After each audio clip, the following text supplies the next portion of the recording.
आज प्रातिनिधिक स्वरूपात आम्ही 1231 ठराव हे दाखल करतोय आणि बाकीचे उरलेले ठराव येत्या 2 दिवसात दाखल करण्यात येतील.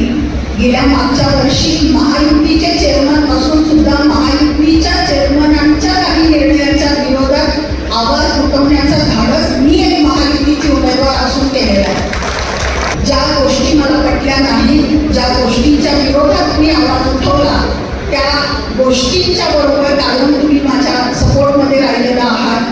काय असतं, कसं उभं केलं, त्याच्या मागे कष्ट किती होते, पर्यायी किती वेळा माघार घ्यायला लागले, किती वेळा नुकसान सोसायला लागलं, हे ज्यांच्याकडून मी प्रत्येक वेळेस शिकले ते आदरणीय महादेवरावजी माणिक साहेब.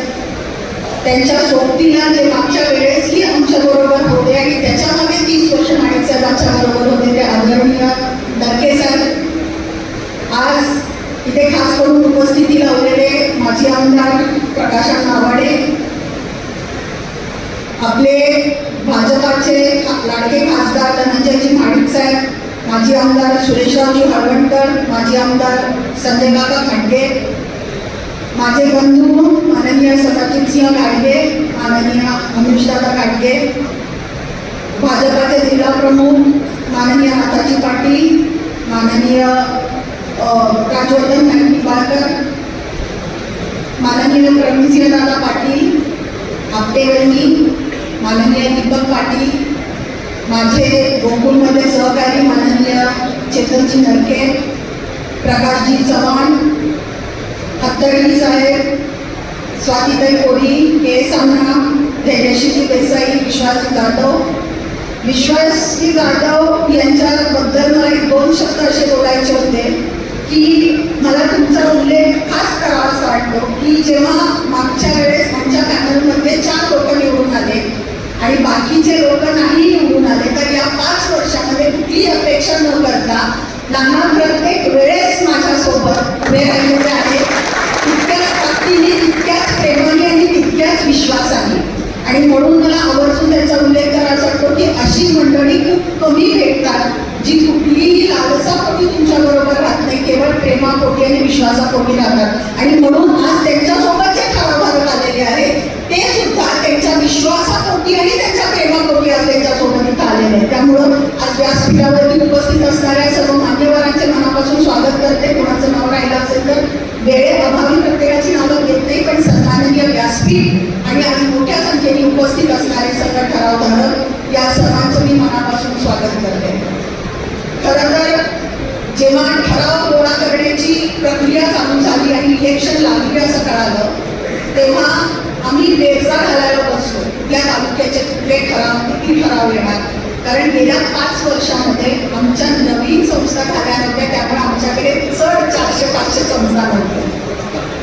मागच्या वेळेस जेव्हा आमच्याकडे जी मंडळी होती, गेले 30 वर्ष आमच्या पॅनलमध्ये असणारी मंडळी जेव्हा मागच्या पंचवार्षिकला आमच्यापासून लांब गेली, तेव्हा त्यांच्यासोबत असणारे साहजिकच आहे की ठराव सुद्धा आमच्यापासून लांब गेले.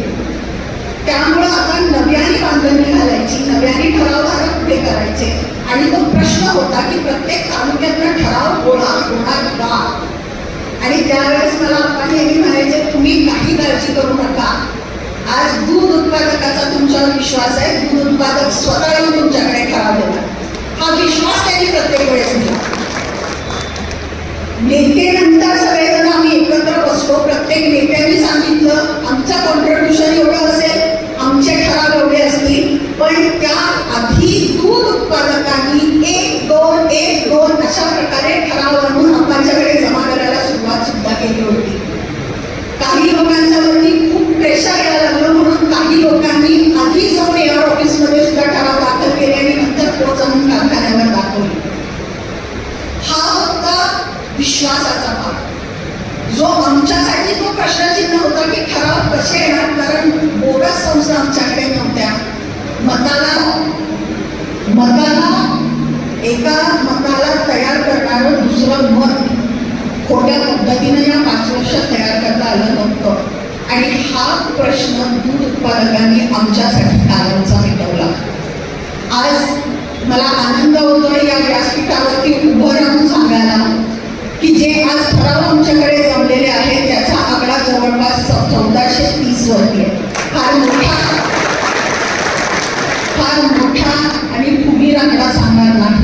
पण एवढा विश्वास देते की हा जो काही आकडा आहे त्यातली एकही संस्था अवसायात नाही, त्यातली एकही संस्था ही दुधाची स्थापन केलेली नाही, यातली एकही संस्था SIT चौकशी खाली नाही. त्यामुळे जे ठराव आहेत ते जेन्युइन ठराव आहेत. हे ठराव भारत आज जातील. आज प्रातिनिधिक स्वरूपात आम्ही 1231 ठराव हे दाखल करतोय आणि बाकीचे उरलेले ठराव येत्या 2 दिवसात दाखल करण्यात येतील. कारण प्रशासनाने विनंती केलेली आहे, त्यांच्याकडे यंत्रणेचा तुटवडा असल्यामुळे आणि आज शिवसेना, जनसुराज्य आणि भाजप या तिन्ही पक्षाचे ठराव दाखल होत असल्यामुळे यंत्रणेवरती तणाव येऊ शकतो. आणि आपल्या सर्वांना माहिती आहे आपण कधीही कुठल्या यंत्रणेला हाताशी धरून किंवा यंत्रणेला त्रास देऊन कुठली गोष्ट करत नाही. त्यामुळं आम्ही सर्वांनी असा निर्णय घेतलेला आहे की आपण प्रशासनाला सहकार्य केलं पाहिजे. खरं तर आपल्यासारख्या राजकीय पक्षांनी प्रशासनाला सांभाळून घेऊन त्यांना सहकार्य करून सर्वसामान्यांची माणसांची कामं करायची असतात आणि त्या पद्धतीनं आपण आज कुठलाही दंगा न करता आपल्या आपल्या तालुक्याच्या ठिकाणी जाऊन आपलं ओळखपत्र दाखवून आपले ठराव तिथे जमा करायचे. आपल्या सर्वांचं मला आणि एका गोष्टीसाठी आभार मानायचे की गेल्या 5 वर्षामध्ये जी विरोधी पक्षनेता म्हणून गोकुळमध्ये माझी भूमिका होती त्यासाठी तुम्ही सर्वांनी माझं खूप समर्थन केलेलं आहे, मला पाठिंबा दिलेला आहे. आणि म्हणून गेल्या 5 वर्षामध्ये ज्या गोष्टी मला पटल्या नाहीत, ज्या गोष्टींच्या विरोधात मी आवाज उठवला त्या गोष्टींच्या बरोबर काढून तुम्ही माझ्या सपोर्टमध्ये राहिलेला आहात. खरं तर जो विरोध मी गेले 5 वर्ष केला तो कुठल्या व्यक्तीच्या विरोधात नव्हता, तर तो व्यवस्थेच्या विरोधात होता, घेतलेल्या चुकीच्या निर्णयांच्या विरोधात होता. माझ्यासोबत अमरीशदादा, चेतन सगळेजण बोर्ड मिटिंगला असायचे. त्यांच्या समोर काही गोष्टी घडलेल्या आहेत आणि आम्ही सर्वांनी मिळून काही गोष्टींना विरोध तिथं नोंदवलेला होता. त्यामुळे जर आता उद्या जर कोणी म्हटलं की तुम्ही 5 वर्ष या सगळ्याच्या बरोबर भांडत होतात आणि आता उद्या तुम्ही परत त्यांच्यासोबत जाऊन बसणार गोकुळमध्ये, तर मला हेच सांगायचं आहे की आमचा व्यक्तिविरोध नाही, आमचा चुकीच्या निर्णयाला विरोध कायम असणार आहे. गेल्या मागच्या वर्षी महायुतीचे चेअरमन असून सुद्धा महायुतीच्या चेअरमनांच्या काही निर्णयाच्या विरोधात आवाज उठवण्याचा धाडस मी एक महायुतीची उमेदवार असून केलेला आहे. त्यामुळे खऱ्याला खरं म्हणणं आणि चुकीला चूक म्हणणं हे माझ्या रक्तात आहे, याची काळजी तुम्ही करू नका. जे काही मागचा बॅकलॉग राहिलेला आहे तो आपल्याला भरून काढायचा आहे. या 5 वर्षामध्ये मी एकटी लढत होते, आज माझी ताकद वाढवण्यासाठी तुम्ही सगळ्यांनी एकत्र या.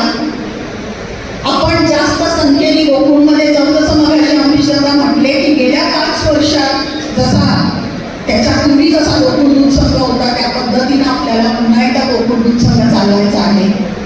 सहकार म्हटलं की सगळ्यांना सोबत घेऊन जाण्याची वृत्ती असावी लागते, मगच तो सहकार असतो. आणि जनता इतकी सुज्ञ आहे की गेल्या 30 वर्षामध्ये सुद्धा एक हाती सत्ता कधी दिली नाही. त्या 2 तासना उमेदवार हे विरोधी गटाचे निवडून यायचेच. त्याच्यामुळे सहकारामध्ये सगळ्यांना सोबत घेऊन जाण्याची भूमिका असावी लागते.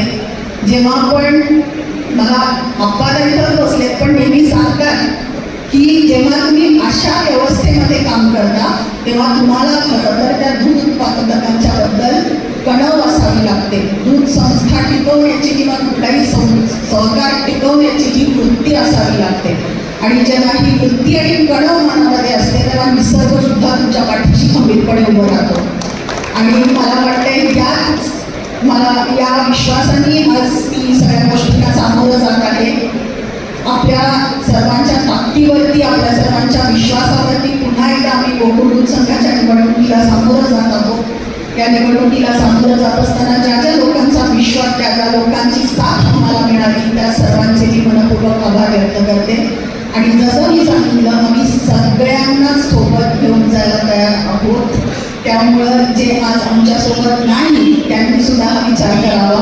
एकत्र घेऊन लोकांचं जर भलं करू शकत असो तर सहकाराची चळवळ ही कशा रीतीने मोठी करता येते हे कोल्हापूर जिल्ह्यातून आदर्श निर्माण करून देऊ अशी महालक्ष्मीच्या मी प्रार्थना करते आणि थांबते. जय हिंद, जय भारत. घराचं स्वप्न, सुरक्षित भविष्यासाठीची गुंतवणूक आणि प्लॉट घ्यायचा विचार आला की मग नाव फक्त एकच, आविष्कार. कोल्हापूरकरांच्या विश्वासाचं हक्काचं ठिकाण म्हणजे आविष्कार इन्फ्रा.